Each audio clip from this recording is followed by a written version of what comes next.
That was awesome. I hope I didn't blow your guys' ears out. What's up, everybody? Here live. Let me know how we sound in the chat. How we sounding, everybody? I'm pumped after that. We good? We good? Because I want to get straight to it, and I want to make sure that we are all good in the hood right now. Because I had a great time with that race. Just I can't remember who it was in the chat, but somebody just put the emojis and cinema. That exactly. That was the 2025 Pit Boss Food Max 250 Xfinity race at Sonoma, and I mean that's the stuff you want to see in NASCAR. That's what I love about road course racing. Two drivers dueling, not just for like a couple laps, not an overtime finish, not a short 5-lap run to the finish or anything. I mean, you look at it, and it was a 29-lap duel to the finish at Sonoma between Connor Zilisch and Shane Van Gisbergen. Connor Zilisch, your winner today. And if you weren't watching it today, if you're coming in just to see the results, you missed a great battle. You missed, in my opinion, one of the best 1v1 battles I think we have seen in a long time between two hyper talented drivers, between one driver who is established at this point. We've seen him win all these road course races, and he's the dominator. He's the one, Eric was joking around on the podcast when Danny picked him, SVG that is, and saying a monkey could have done it, a monkey. And then you have Connor Zilisch, who is this young kid who is just impressing every step of the way. Immense talent, tons of hype. They hyped up the battle between these two.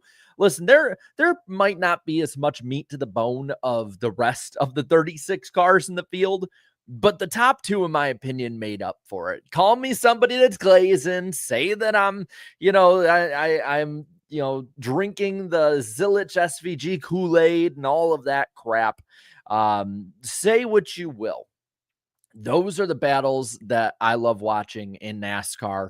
They're the battles I grew up watching as a kid. They're the type of battles that were famous on, like, back in the day, 1v1. And we see the Austin Hills, just absolute demolition tour today, getting everybody involved. And I have a feeling that means that the finishing order I just put in is completely off, which is wonderful. Yep. Completely off. Wonderful. That's just great. So it might be a minute before we get a ticker on or anything like that. But let's go through what unofficially are the results and some of the good stats of the day and everything else. 79 laps, 2 cautions, both of them the stage yellows, 7 laps total. Margin of victory of 0.438, so about 4.5 tenths of a second between them. Way closer battle. 9 lead changes, an hour, 56 minutes, 10 seconds. Connor Zilisch, your winner over Shane Van Gisbergen. Then you have William Sawalich with a great third place finish today. Somebody we will talk a bit about, and he deserves praise after how horrible his season has been. You got Nick Sanchez in 4th, 5th, Riley Herbst, Allgaier, Gray, Quapple, Smith, and Creed, the top 10. That was after the race. Sam Mayer in 11th. 12th is Austin Hill. Austin Green comes from the back of the pack all the way up to 13th. By the way, if I'm saying like, oh crap, change finish or any of that, I don't have the audio on, so my apologies on that one.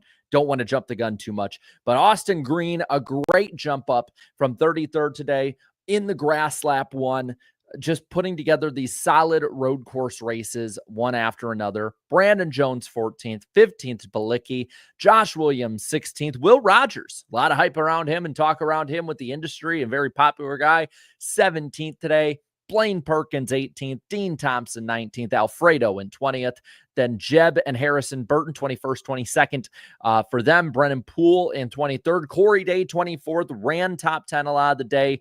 part of the Austin Hill demolition tour today, though, and he gets the raw end of that deal. Kyle Sieg, 25th. Matty D, 26th. So 25th Sieg, 26th DiBenedetto. Ellis in 27th. Retzlaff in 28th. Chris Wright in 29th. Clements in the 30th spot. Brad Perez 1 lap down in 31st. Danny Dye, 32nd. About, I believe, 2 laps down for him. Mosak 3, or might be 1 down. I don't know. NASCAR's website keeps changing it back and forth. Mosak, 2 laps down, 3 laps down apiece for Eckes and Ryan Sieg. Then Sage Karam, Alex LeBay, and Jesse Love out of the race. We will put the finishing order down in the bottom whenever they get the points on. We'll play that too. We'll get to the super chats as well and the super chat cooldown lap. But I want to see what you guys got to say about this one. Down in the chat, let me know out of 10 what you thought about this race. 10 being just absolute cinema, loved it, everything else like that. And 1 being worst you ever seen. I don't know why you'd give it a 1. I'm seeing Noah say a 7, 8.8, 7, 5. There's a 10, 8.8, 8, 8.8, 9, 9. Pretty positive. 88 out of 100, 10 out of 10. Generally pretty positive in the chat. I'm trying to get as many of you guys as possible. I like that 9.88. I know what you're doing there. 8, definitely. So I'll say this. Race overall, because the finish elevates a race, probably an 8. There was still a lot of contact. There's a lot of passing. Very, very good race, in my opinion, in total.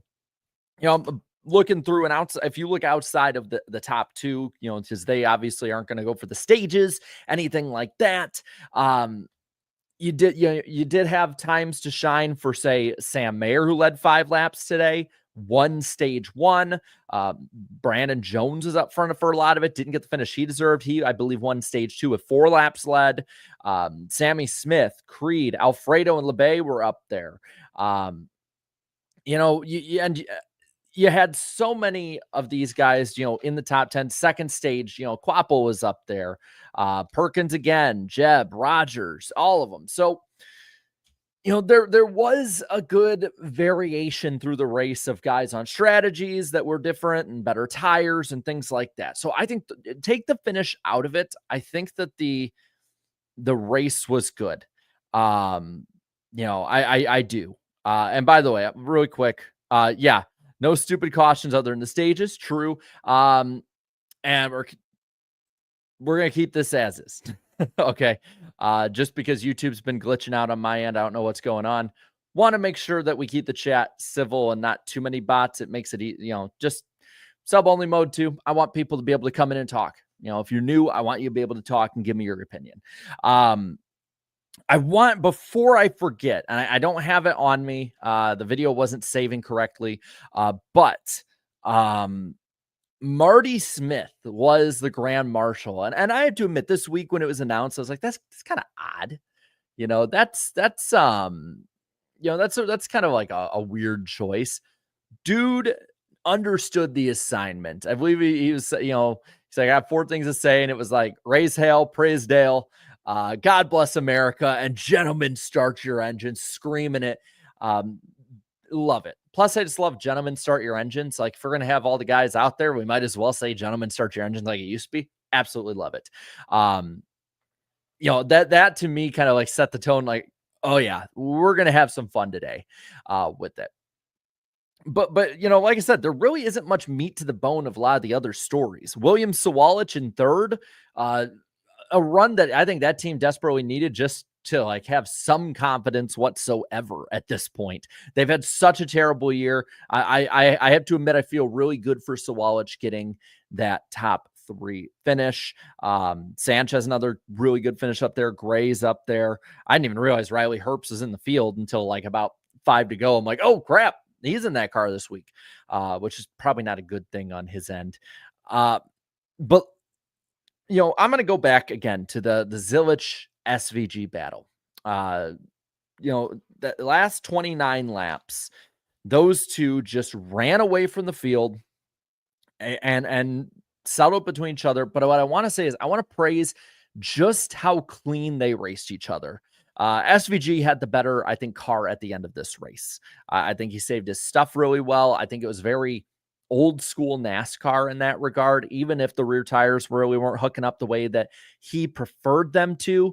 I really, really appreciate the fact that with how much faster he was in a lot of those laps, he didn't knock Zilisch out of the track and into the grass. There wasn't a shit ton of bumping that wasn't, just absolutely normal bumping that you see in NASCAR. There wasn't, just door slamming for no reason. I loved how just they straight up raced each other, and Zilisch was doing a masterful job at defense, and SVG was doing a great job at offense without bashing the hell out of his teammate. And again, it's his teammate, but I don't think he really cares that much after last week when he, went up into him, made contact off the corner. Nothing egregious, but something that even Zilisch thought he'd race me cleaner. I just, that needs to be highlighted. I don't care that it's a cup guy coming down. I really don't. I know because I know the same people who would bitch about a cup guy coming down in Zilisch, and he should, or not Zilisch, SVG, and he shouldn't be going down there and all that. They'd be the same people complaining as they had the points up. So I'll make sure I take a picture of that while we're thinking about it. They'd be the same people complaining if Zilisch won by 21 seconds today of how boring it was and there's no competition and blah, blah, blah, blah, blah. Right. So I don't want to hear that today. To me, it was a ton of fun. It was a great race between them, and they're going to be racing against each other in a couple weeks or a month or so at Watkins Glen on top of that. I get that, Corey Day is going to be in the car more, but I would love if Elliott or Larson came down for one of their like 2 or 3 races a year in the 17 for that race. I feel like I feel like they would be able to keep up, and it would be another just absolutely masterful job. By the way, looking at the points, of course, you got your guys with 3 wins. You got your guys with 1 win. Top 7 is what it is at this point. But looking at the way that things are going now, Mayer is up 163. Quapple is up 90. Creed, much needed, great runs the last couple weeks. He is up 54 over the cut line. So just about a full race. 22 up for Gray. And then in 12th is old Jeb Burton, who is plus 16 over Harrison Burton. And from there in 14th, minus 50 is Ryan Sieg. I mean, it was a nice run. But for those who want to, look at the points and everything, put them on the bottom line now. And we can talk about that through the week more. It's, there's 6, 7 races to go. I believe it's 7, right? And yeah, like Corey here says, yet the Xfinity guy won. Yeah, the Xfinity Series driver won. Iron sharpens iron. We hear it so often. Yeah, 7 races for the playoffs. I don't see anything to really be all upset about today. I don't, I'll see a few people complaining about it in the chat. I know you can't make everybody happy, but I would even be able to bump the race up just because the finish to like an 8.5 ish.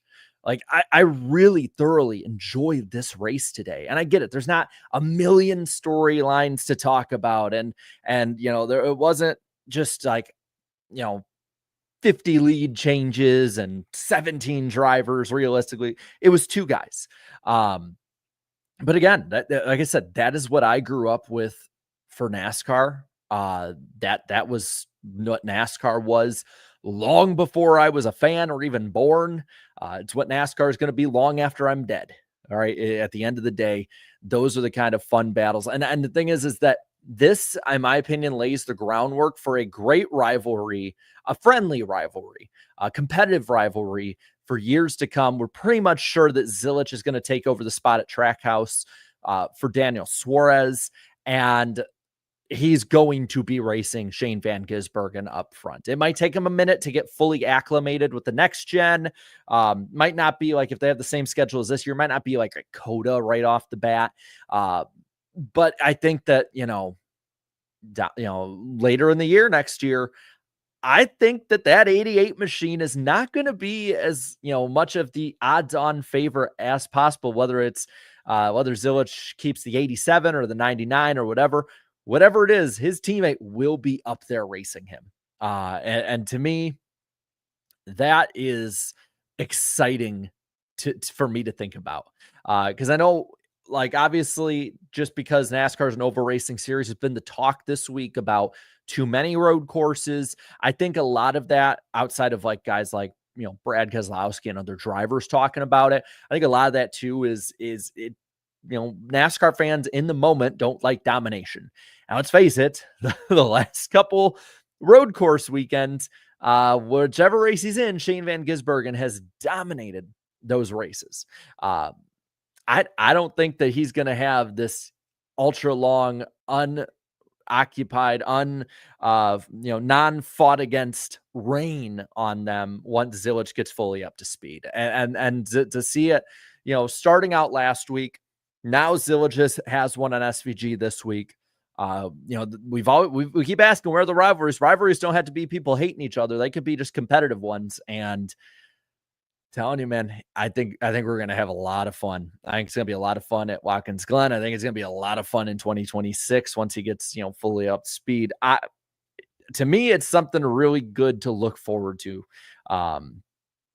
Tomorrow probably going to be SVG, the SVG show for a lot of it, or at least he'll be in the fight. Probably be a little closer being a track that a lot of these drivers have more experience on. So I don't think it'll be like Chicago where it's like, oh, he's just, playing patty cake with the rest of them, and then he's just going to go and kick their ass at the end. I don't think we're going to get that. We could. I believe he's starting on pole, right? So, JRM, I think they said 98 wins. It's like let's see. Yeah, Brony 20 forever. So 6 straight road course wins for JRM. For as much as he sucked at road courses in his career, Dale Jr.'s team is really freaking good at him so far. But yeah, I mean, I don't know. I don't really know much more to say. What's this on TV right now afterwards? Palm Beach Passion. Damn. Nice. I like Palm Beach Passion. Nice.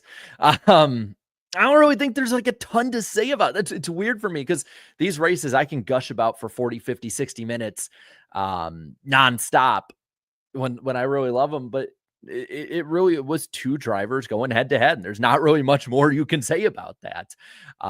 So I'm happy, man. It was a good day. It was a good race. Let's go to the super chat cool down lap. So let's go to super chat cool down lap here. Chris says 17 joins Myatt Snyder in the Shadow Realm.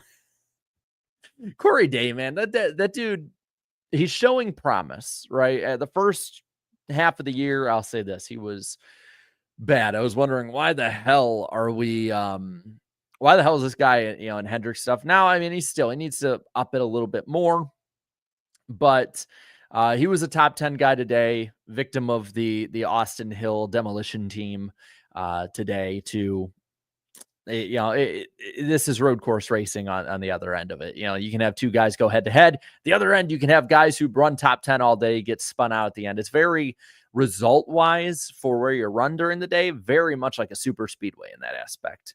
And Derek here says Day isn't looking that good. Hope he can improve. I mean, again, he was running top 10 to 12, which again, he should run better in that car. But it's way better than he was running earlier in the year where he was like 24th on speed. Denver here says Jesse Love is, let's see, rumored to be coming to the CSI. I don't know if it's another racing thing, but I don't know really what you're at on that. My apologies if I'm completely out of the loop or something. But I appreciate it anyway. Fair day take. Well, is it that bad that I'm like Kind to him. He's been awful beforehand, right? He's been awful. Um, just saying.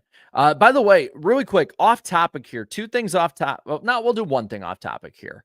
Um, you know, first, did y'all see the picture of that tornado at Iowa?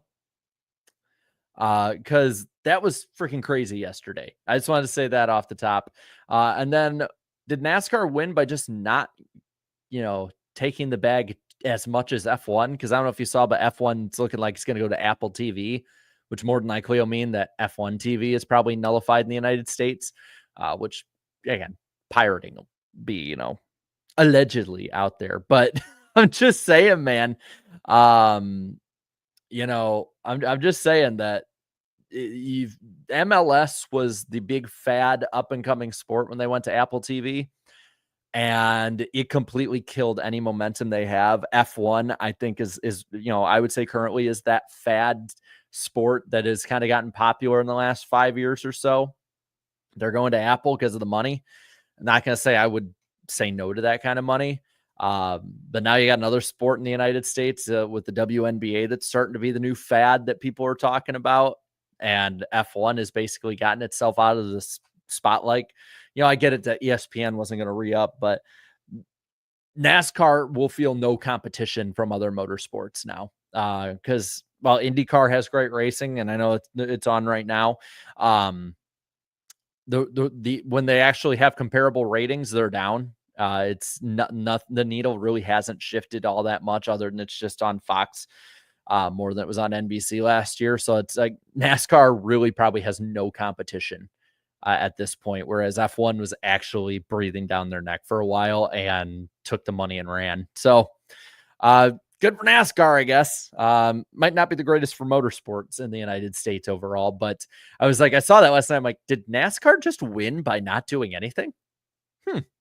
So we'll be live tomorrow after the Cup race. Of course, as usual, be sure to subscribe if you are new. We do this after every single race. Just want to let you all know that that's going on. We passed the big old 88K, which as a Dale Jr. fan, where's that? Right there. Really, really cool. Yeah, I mean, I have a feeling tomorrow will actually be more fun than a lot of people are thinking. So just wanted to let you know that's going on. Can't wait to see y'all there. I love that CW is still doing post race too. This is awesome. Awesome. Now they're interviewing Junior. How about that? All right, y'all. You have a great night. Enjoy the rest of your Saturday. I'll see you tomorrow after the Cup race. And till then, have a good one. Later, y'all.